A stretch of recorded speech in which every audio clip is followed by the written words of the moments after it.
Okay. All right, excellent. Excellent. Woo! Okay. Extreme close up. Wah! Okay. Oh, I've lived a long life of watching people do stupid things. This started when I had a square television as a youngster, and I would flick around the channels. I had like 13 channels. If I couldn't find cartoons, I was stuck with whatever other programming was on. Now, on Sundays, specifically, some of that programming was Christian. And I would look in sheer amazement, bewildered amazement, even at 5 years old, at what these people, these grown adult human beings, were doing, what they were partaking in. Even with my underdeveloped 5-year-old brain, it was insufferable and alarming to me that people actually believe this. Having said all that, I think I might have come across the worst argument I've ever heard for a belief in the divine, in God, and in an afterlife, specifically an afterlife. And I don't say that lightly. And I have heard a million bad arguments, and it is a tough, competitive field. So you know that if I'm even suggesting that this is the worst, that's a tremendous honor for this argument. So this guy is Wayne, what the fuck is his name? Yeah, Fillmore. Yeah, it's Wayne Fillmore. This is a guy who wears a suit very uncomfortably. I don't know where he's wearing the suit for. It always seems like it's Sunday morning, basically, when he shoots a video. He makes videos from his mother's computer in his mother's house, and he tells us about the secrets of the universe. When I first listened to this, I go through a lot of mindless religious crap, and I'm sort of half asleep. And, you know, I'm trying to find something that's not just your average run-of-the-mill nonsense. And this guy launches into something about how he's going to challenge science. He's challenging the consensus of what science says about something or other. And he starts talking about Neanderthals. And I'm thinking, okay, this guy's a creationist. He's going to be saying something about we haven't found enough bones. The fossil record is incomplete. Man was created. Man was created in the image of God, our heavenly Father. I mean, yeah, as if man is just divinely perfect. Yeah, having external balls dangling below your body, that is the expressed will of Yahweh, who also has dangling balls. So it's all watertight. Don't even try to refute this. Usually when a Christian goes into talking about Neanderthals and stuff, you're going down the path of the guy is going to try to declare that we didn't evolve. Evolution isn't true, therefore, because I've pointed a hole in your evolution idea, therefore my Bronze Age bullshit is true. That's not what our friend Wayne here did. He went a different direction with it. It was shocking. I had to rewind it instantly, because I thought there was something wrong with me. Surely I had made a mistake in listening to this. Turns out I didn't make a mistake. It was Wayne, and it was the worst argument I've ever heard in my life to this date. And I want to share it with you right now. So please enjoy. Science says nothing, scientists do, literally. What do I mean by that? In 1908, the first Neanderthal was found in France. And first, Neanderthals were considered to be ignorant, ape-like, stooped and knuckle-dragging people. And much of the evidence actually suggests that, well, these people actually believed in the afterlife. They were skilled hunters, and they even were skilled surgeons because, well, the evidence showed that one skeleton, whose withered right arm had been amputated above the elbow. This comes from the Time magazine in May 17, 1971. This isn't a Christian source, but I wonder why a lot of atheists haven't heard about this. Neanderthals, the people who were stupid, they actually were skilled hunters, they actually did surgery, and they were so smart, they believed in an afterlife. That shows you how dumbed down humanity has gotten if you don't believe in one. Oh wow. This is not an appeal to authority. This is an appeal to Neanderthal authority. Now let me take you through his argumentation. Premise 1, Neanderthals were smart. Premise 2, Neanderthals believed in an afterlife. Conclusion, there's an afterlife.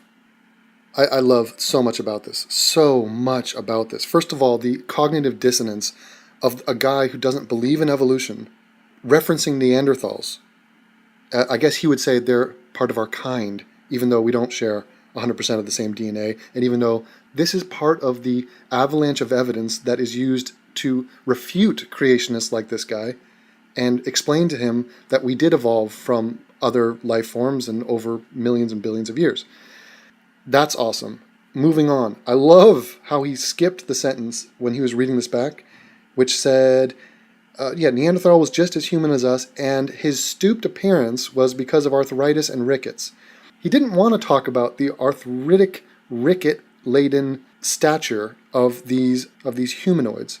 Why? Because he was trying to paint them as some sort of like, this is revisionist history, to think of Neanderthals as these advanced, really like wise, sort of scientifically literate people. It's really quite shocking. I mean, give the Neanderthals credit for however many years they lived.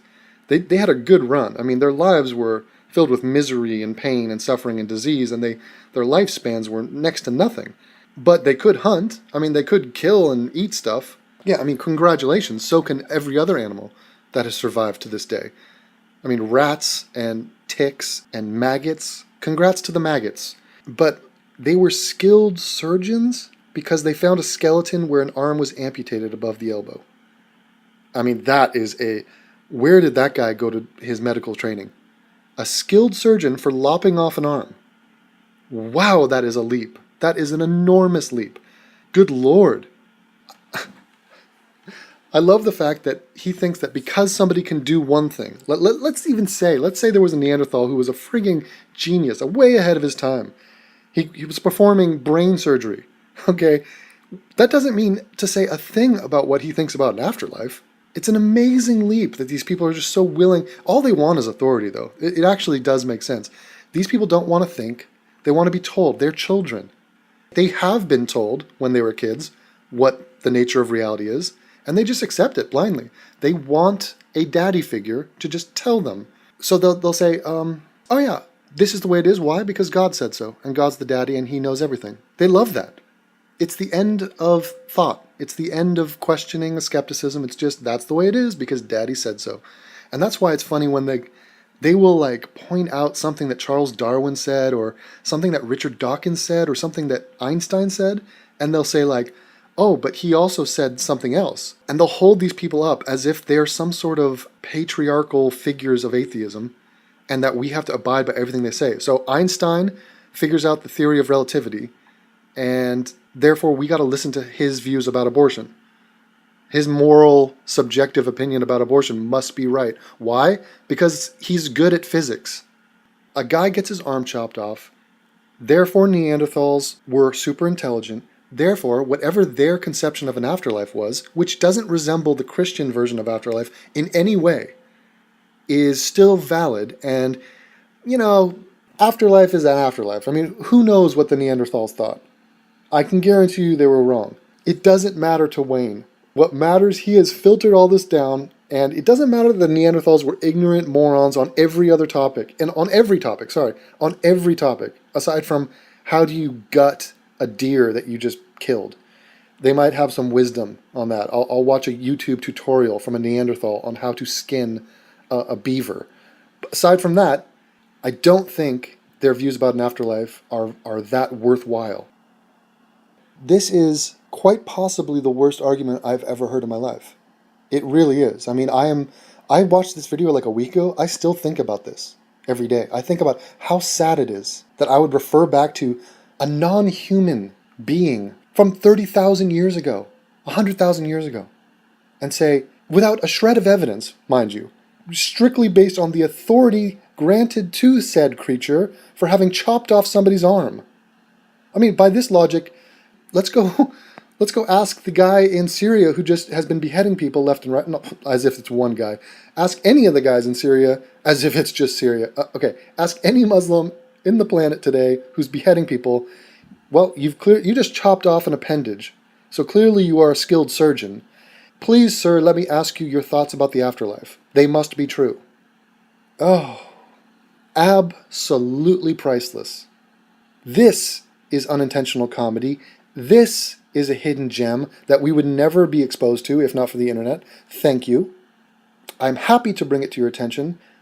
I'm going to go on a limb. This video is going to be laughed at by those of you who are atheists, And for those of you who have stumbled onto my channel who are, you're not sure, you're one of those people that went on Match.com and filled in the box, not religious but spiritual, you're part of that group. You're going to look at this and this is going to push you over the fence. This is going to say, okay, you know what? I cannot associate with these people. If you sit down and actually analyze any of these arguments, they crumble before you. It is palpably ridiculous, and that is the end of my story. And in closing, let's just throw in a quick mention for as stupid and backward and very Neanderthal-like our friend Wayne here is. The worst thing that he's going to do is make idiotic statements on YouTube. This guy is not going to do it. He's not going to kill anybody. He's not going to behead anybody. He's not going to become a skilled surgeon and start lopping off arms. He is going to make stupid videos, and that's it. And he's a Christian. He's dumb and wrong, just like the Muslims.